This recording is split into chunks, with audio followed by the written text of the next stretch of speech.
Good morning students, good morning parents, students. Today I am going to explain in English chapter number 8 exercise part. Okay, I had already explained you chapter number 8. हमने chapter number 8 already explain कर दिया था. The selfish giant. Okay, what's the name of the chapter? The selfish giant. थोड़ा हम warm up देख लेंगे. ये chapter में क्या था, एक जाइंट था, है ना, एक बड़ा सा दानव था जिसका एक गार्डन हुआ करता था। वो गार्डन बहुत सारे फ्रूट्स थे, फ्लावर से भरे हुए थे, है ना। वहाँ बच्चे खेलने आते थे, तो स्प्रिंग भी आती थी। तो एक दिन क्या हुआ, वो जो दानव है, जो जाइंट है, उसने बच्चों को डांटा कि ये मेरा गार्डन है, यहाँ पर मत आया करो। ओके, तो इस वजह से उसने एक बड़ी सी वॉल कर दी ताकि बच्चे यहाँ पर नहीं आए। तो दूसरे दिन क्या हुआ, स्प्रिंग सीजन, स्प्रिंग मतलब जहाँ नए नए ट्रीज में लीव्स आते हैं, नए नए फ्लावर्स आते हैं, तो वो गार्डन में नहीं थी। सब जगह स्प्रिंग थी लेकिन वो गार्डन में नहीं थी। तो जाइंट थिंक हो गया उसको, वो सोचने लगा कि spring, there is spring everywhere but not in my garden. क्यों मेरे गार्डन में ही स्प्रिंग नहीं है, सारे जगह पर स्प्रिंग है। ओके, तो फिर जैसे ही बच्चे आते वैसे स्प्रिंग आ जाती, जैसे बच्चे चले जाते वैसे स्प्रिंग चली जाती, है ना। तो जो जायंट है उसको लगा कि मैं बहुत सेल्फिशनेस था, है ना, मेरी खुशी के लिए मैंने जो बच्चे हैं उन लोगों के साथ ऐसा किया। तो इस तरीके से जो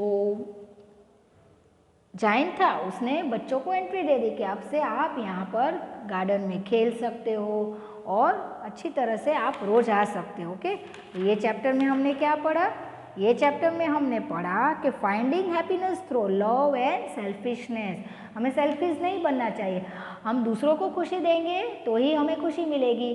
दूसरों को खुश देखकर भी हमें खुशी मिलती है, वो सबसे बड़ी खुशी होती है ना। तो let's start the exercise part. हमने एक्सरसाइज डी तक कंप्लीट कर लिया है। ओके, एक्सरसाइज डी तक।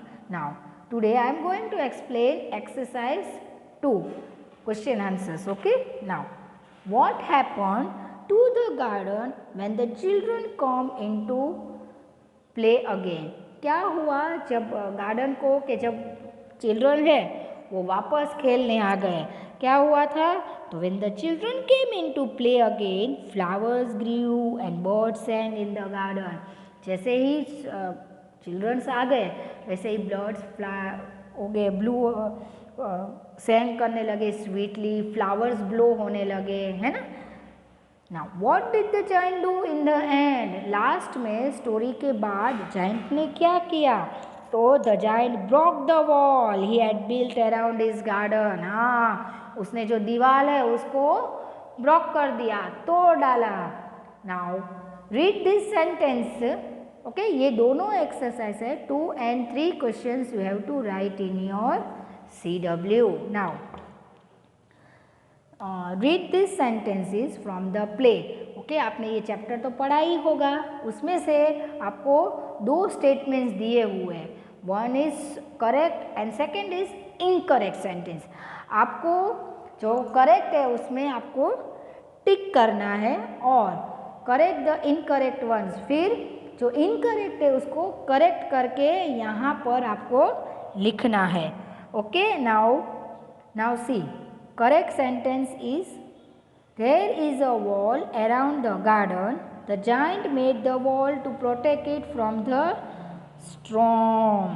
Okay, यहाँ पर आपको देखना है कि कौन सा इनकरेक्ट है।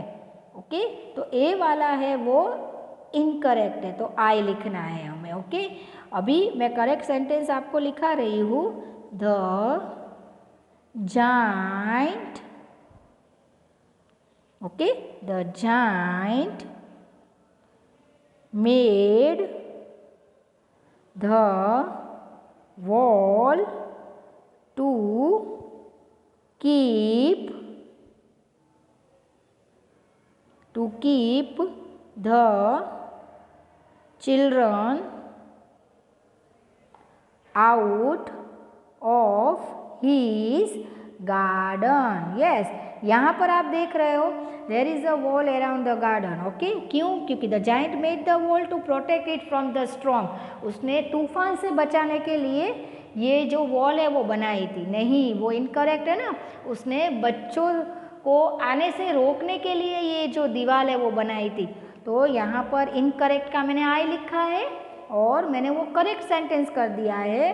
The giant made the wall to keep the children out of his garden. अपने गार्डन से बच्चों को दूर रखने के लिए वो दीवार बनाई थी, ना कि स्ट्रॉम से दूर रखने के लिए. Okay, now second, come let's go in and play. Now children say this when they find that there is a hole in a wall. Yes, ये कब बोला let's go in and play? कब बोला? जब चिल्ड्रंस ने देखा कि जो वॉल बनी हुई थी उसमें एक होल है. ओके, तो इस तरीके से तो ये जो सेंटेंस हुआ वो करेक्ट है. क्या है? करेक्ट है. ओके, तो करेक्ट सेंटेंस है तो आपको तो लिखने की जरूरत नहीं. Okay, children say this when they find that there is a hole in the wall. Okay, तो ये जो सेंटेंस है वो करेक्ट सेंटेंस है. Now at last spring has come to my garden. ये किसने बोला था? जायंट ने बोला था. Spring come to the giant's garden only when children could play in it. कब स्प्रिंग आती है? जब बच्चे आते हैं तब स्प्रिंग आती है. तो ये भी करेक्ट ही है ना. तो दिस इज ऑल्सो करेक्ट. तो करेक्ट सेंटेंस होता है तो आपको इसको लिखने की ज़रूरत नहीं है. इनकरेक्ट है तो आपको करेक्ट करके लिखना है. Okay, now that is why spring did not come to my garden. ये किसने बोला? ये बोला जायंट ने. और कब बोला? Spring did not come to the giant garden because that year winter was long. क्यों स्प्रिंग नहीं आई? क्यों? क्योंकि विंटर्स बहुत दूर थे इसीलिए नहीं आई. नो, बच्चे नहीं आए, चिल्ड्रंस नहीं आए इसीलिए. तो ये जो सेंटेंस है वो इनकरेक्ट है. क्या है? इनकरेक्ट सेंटेंस है. करेक्ट सेंटेंस आपको खुद लिखना है. मैंने एक लिख कर बताया है, दूसरा आपको खुद लिखना है. Okay, now third, E. I will break the wall so that you can come here every day. ये किसने बोला? जायंट ने बोला ना बच्चों को. कब? The giant promise to break the wall when he learn that he should not be selfish. Yes, ये करेक्ट सेंटेंस है ना. क्यों? क्योंकि ऑब्वियसली जायंट को लास्ट में क्या लगा कि मैं बहुत सेल्फिश था इसीलिए स्प्रिंग जो है वो मेरे गार्डन तक नहीं आ रही है. इसीलिए जब उसको रियलाइज़ हुआ कि मुझे सेल्फिश नहीं होना चाहिए तो उसने जो बच्चे हैं उन लोगों को प्रॉमिस किया कि मैं ये दीवार तोड़ दूंगा. Okay, now think and answer. Did the giant know that there was a hole in the wall? That the giant know that there was a hole in the wall? क्या जायंट को पता था कि दीवार पर एक वॉल है, hall है? No, the giant did not know that there was a hole in the wall. He would have sealed the hole if he knew. अगर उनको पता होता कि वाकई ही वॉल के अंदर हॉल है तो ऑब्वियसली वो सील कर देता ना. उसको पता ही नहीं है इसीलिए तो बच्चे वो हॉल की में से आ रहे थे ना वापस. अगर उसको पता होता तो वो भी सील कर देता.